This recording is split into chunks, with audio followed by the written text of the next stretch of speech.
Did you bring home that puppy a couple of months ago? And you know what? Training seemed to be going really well.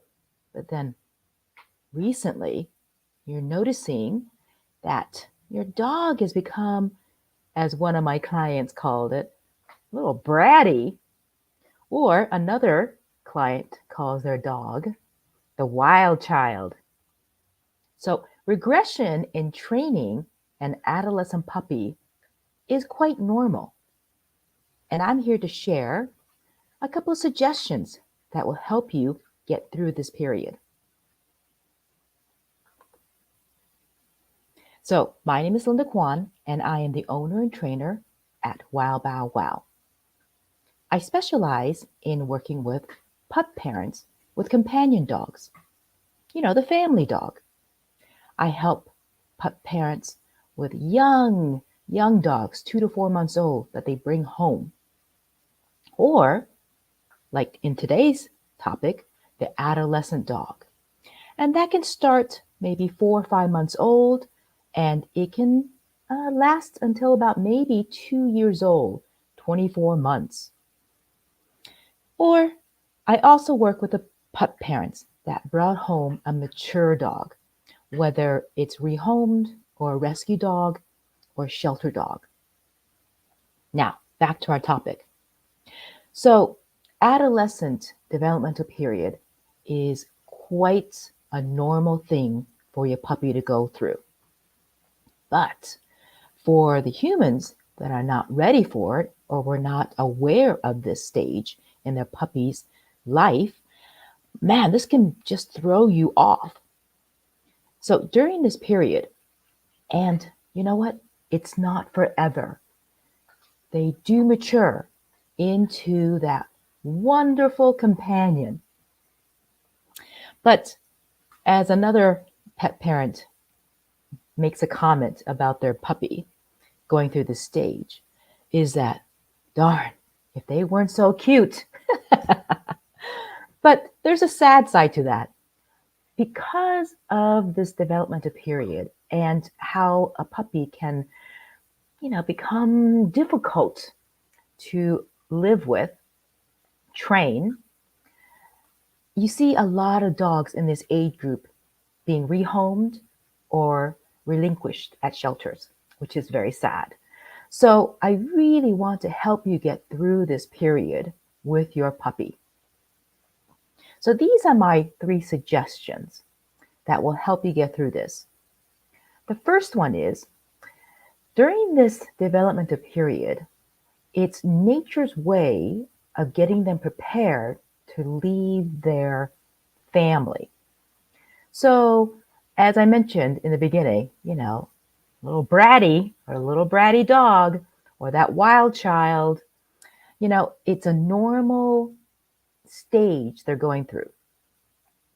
So it's a very important, even now, even if you pass that 2 to 4 month period, is to continue building that good relationship bond with your dog. So, training with them, spending time with them, playing with them, all those things will help build that bond, that being near you or with you is a great thing.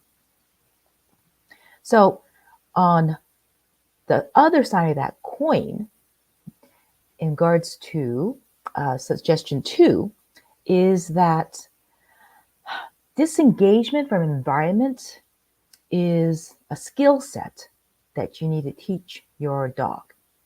So as you're building your bond, as you're building that relationship with your dog, also work on helping them disengage from the environment.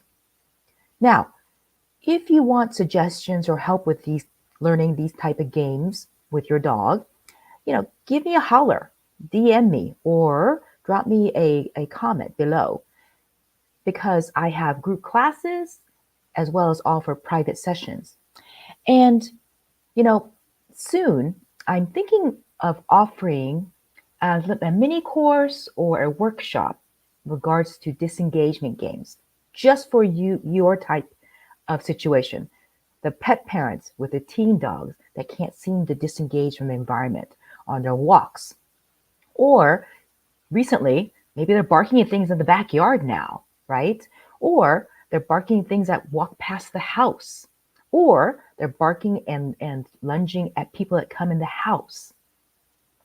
Anyway, so disengagement games is an important skill set that your dog should learn. And then suggestion three, is that for your dog in this age group, teaching them to calm themselves. And I have a great game called Chilling on the Magic Mat, is another good skill set for your dog to learn.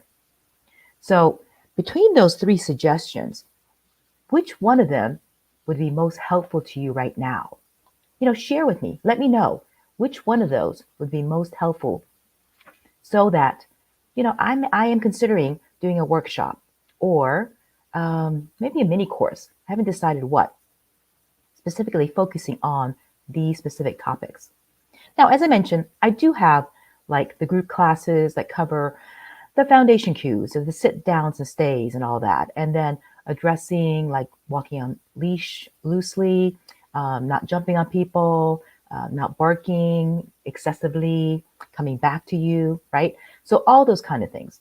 But if you have like any one of these suggestions that I talked about, and you would like a specific mini course or some workshop on these topics, let me know. I'll put one together for you guys. Now, I want to add actually a fourth one. I should have talked about this one too. So if your dog is starting to do things that, like getting into things, what they didn't do when you first started training them, and again, because of their hormonal changes, their developmental period, they start doing things that is destructive or getting into things. It may be a good idea to go back to putting up like the baby gates or getting them back in the crates. Because most likely at about 4 months old, they may be doing much better in potty training and not getting into things. So you gave them more freedom. But in this adolescent period, you may really, really consider taking that back a step or two. Maybe, like I said, putting up the gates, right? Or the pen up and making sure they're not alone. So you want them to succeed. You don't want them to get in the messes.